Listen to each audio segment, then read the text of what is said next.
In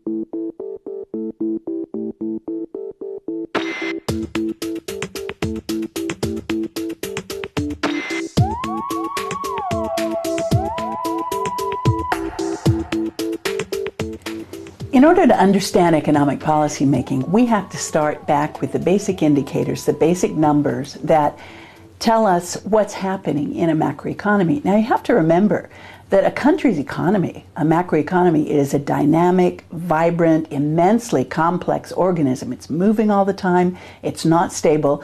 And so we're going to concentrate in these first few minutes on three indicators that you surely have studied elsewhere in a different course, but just to make sure that we understand them and the relationships among them so that we can talk about what governments should do when they look at the economy and when they try to correct a problem. So we're going to start with this, something we call the circular flow diagram, to understand what GDP is and also to see the dynamics of a macroeconomy. So the first picture we're going to make here is of an economy that's very simple. It's got just households on one side. It's got businesses on the other side. And we have a relationship between the two of them, which is that households buy goods and services from businesses.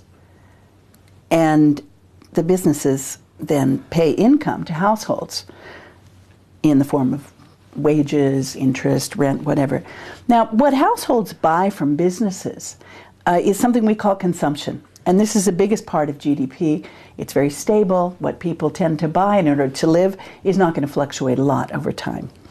And so if you look at this diagram and you think about that top arrow, which is the expenditures in the economy, so far it's just consumption, that top arrow and its relationship with the bottom arrow, which is income in the economy, what you realize is that they're going to tend to be equal. In other words, if people are consuming 100, the businesses will then have 100 to pay back to the households in the form of profits, wages, interest, rents, whatever. But if people receive 100 and suddenly start to consume only 90, what's going to happen is that the next round, businesses will have only 90 to generate an income. So the whole economy will shrink. In other words, the idea is that the top arrows are spending, and whatever is spent will determine those bottom arrows, which are income. And the two will tend towards equality. It's an important thing for us to remember because this is dynamic, right? And the top part is determining the bottom part. So after people receive their income, we've seen that they consume, but something else they might do with their income is they might save it. Okay, so we have an arrow coming out of here, and that's savings, and it goes into the financial sector, which is a box up here.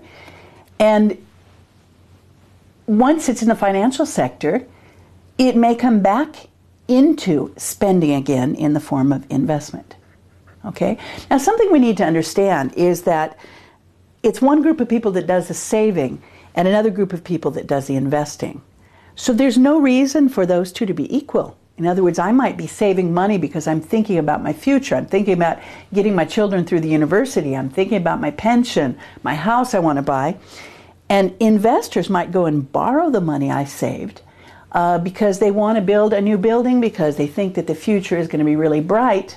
Or they might not want to borrow the money I saved because they don't think the future looks very good for the same reason that I want to save a lot. So there's a possibility that savings will be bigger than investment, or investment will be bigger than savings, all right?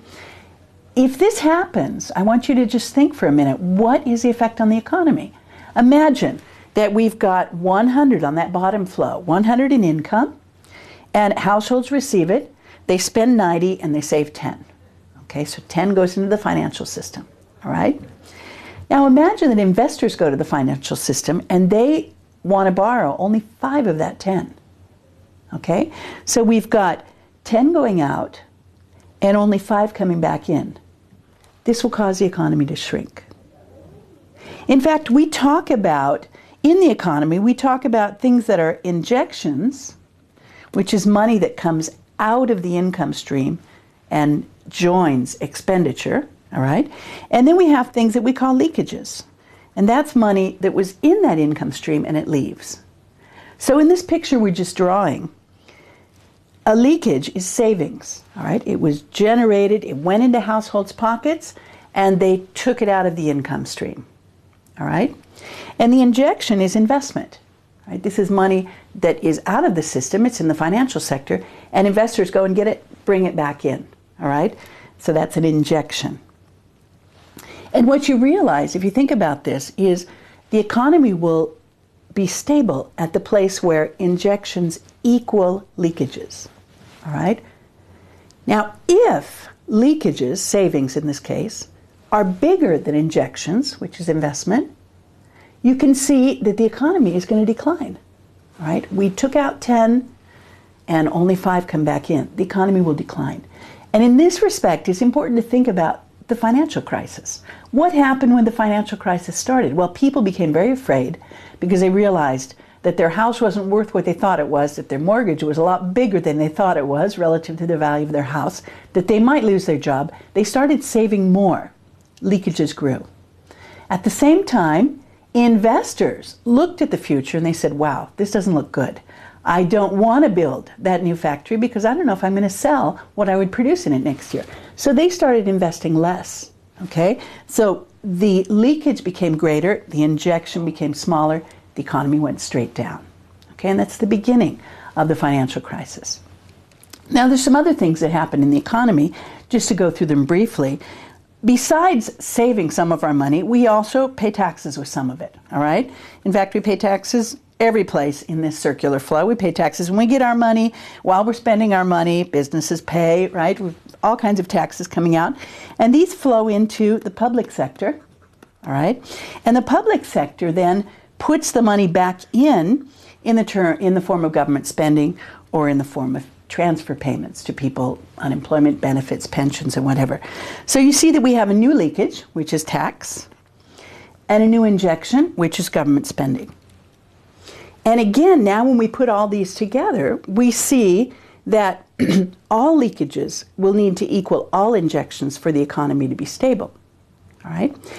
If all leakages are bigger than all injections, in other words, if savings and tax together are taking more out of the economy than government spending and investment are bringing in, the economy will shrink, all right? If all injections are bigger than all leakages, so investment plus government spending together are bigger, they're putting more into the economy than what savings and tax are taking out, the economy will grow. So again, going back to the financial crisis, we saw that in the first phase, in the first moment of the crisis, people began to save more, invest less, okay? Bigger leakages, smaller injections. How could the government offset this? This is our first insight onto the government. How could the government offset this? By spending more and taxing less. And that is in fact what the U.S. government did in the first moment after the crisis started. So a new bigger injection to compensate for smaller investment, a smaller leakage to compensate for bigger savings. This should have done the trick, all right?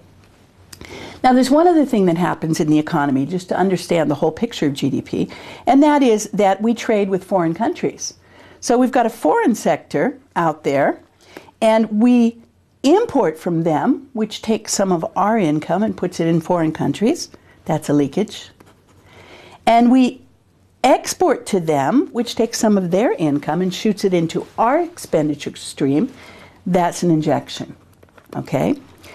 So if you look at this picture, you can see that one way for countries to come out of this crisis would be for this new injection we've just added, exports, to be very big relative to the new leakage we've added, which is imports. Okay, so if a country manages to export a lot more than it imports, it can compensate for the extra savings that happened as the financial crisis hit, or for the low investment that happened as the financial crisis hit. Or if you think of a country like Spain, which had savings going up, investment going down, government spending going down, taxes going up. So leakages way up, injections way down. The only way a country like Spain could compensate for the downward effect that this exercises on the economy would be to export much more than it imports and try to get some growth. And that's exactly what it's doing. So this picture of the circular flow helps us to understand what GDP is. GDP is actually the top part of this flow in the analysis we're doing today, the top part of this flow, all of the spending in the economy. If you look at all the arrows we've drawn, we've got consumption, investment, government spending, and net exports, or exports minus imports. In other words, we have a GDP equation, C plus I plus G plus X minus M. The way to express this in words is that GDP is the total market value of all final goods and services produced in the economy in a given year. We add all of this up, all of our spending, on the things produced by the economy, and we get GDP. Now, there are two other indicators that we need to talk about, and they're not the topic of this course, and so I just want to mention their definitions because I'll be referring to them all the time in later episodes of this course. We're going to be interested in inflation. Inflation simply measures the increase, and sometimes the decrease, the increase in the prices of a basket of goods that the normal consumer buys. And we usually talk about how much those prices have gone up or have gone down in the last year. Unemployment is the percent of the labor force that is looking for work and can't find it. Okay? The percent of all of those who are either working or looking for work who cannot find work even though they're searching for it actively. So those are the three big indicators we're going to be talking about in this first session and in later sessions: GDP, inflation, and unemployment. What we're going to do next is try to figure out what the right levels are and how they interact with each other.